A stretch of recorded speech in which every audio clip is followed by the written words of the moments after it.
Welcome to 843 TV. I'm your host, Lisa Richardson, and today we're coming to you from the beautiful Waterfall Farms on Spring Island. Joining us today is our first guest, Jeremy Halker. He's the executive chef out here at Spring Island. Next, we'll be talking with Jim Becerra. He's the lead volunteer out here at the community farm. And our final guest is John Strother, the broker in charge here at Spring Island. So stick around and join us for this episode of 843 TV, where communities come to speak.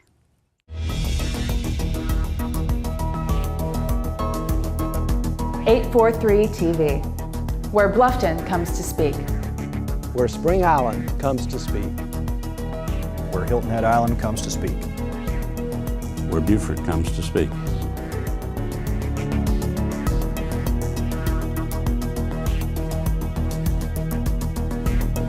"843 TV, where communities come to speak.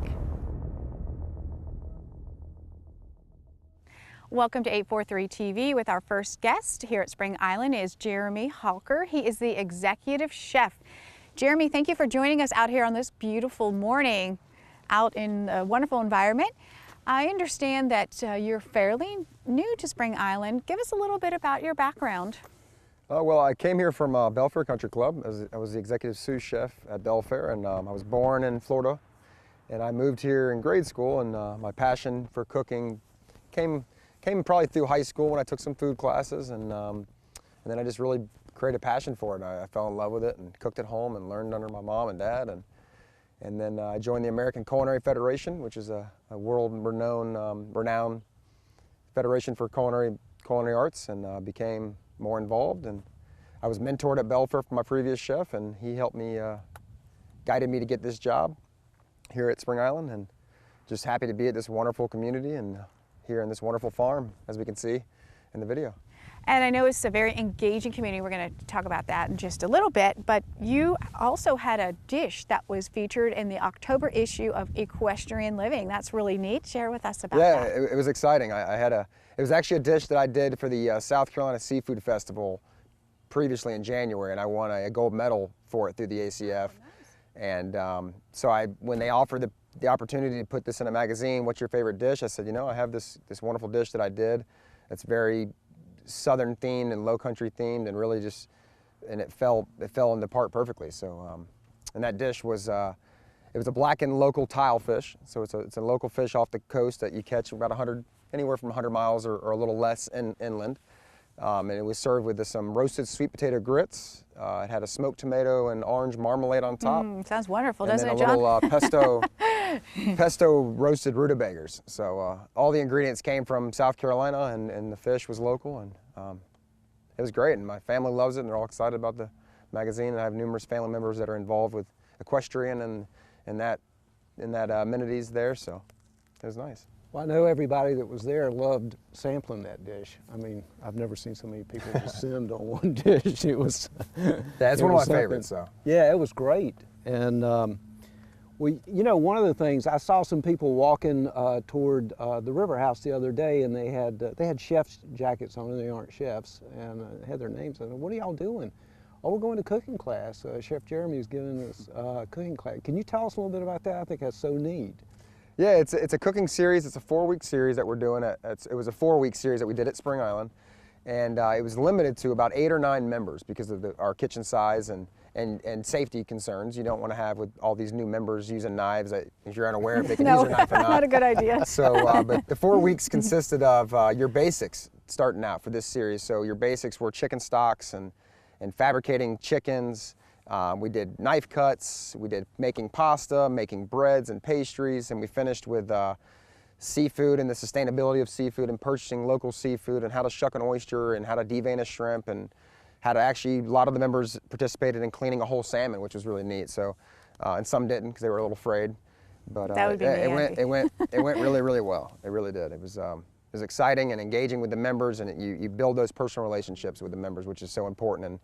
And why the big reason I'm in the club business, because of that family orientation that you get being in the club. They loved it. I mean, they were just over the moon about that. And, Jeremy, this whole concept that you hear lately of farm to table, sea to table, it's a big buzz phrase, and there, you see that in restaurants. How does this farm here play out with the community and within the restaurant?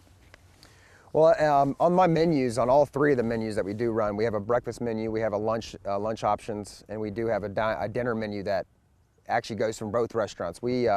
Anytime you see a vegetable or a produce item that's on the menu, and we have it grown at the farm, it will come from our local farm. And you really can't, when you say local and you say in your network of purveyors that you can purchase from, this is true local. I mean, you're right on your same plantation that you're at. And it's just a beautiful thing having this wonderful, amazing, as you can see, this 4-acre farm we have here from all the fall season, winter season, summer season, and how fresh it truly can be. So I have 3 or 4 culinary members on my team that know how to come out and properly pick and properly look for the ripest vegetable and when it's at its peak to get it, and then we wash it and clean it and we serve it to our members.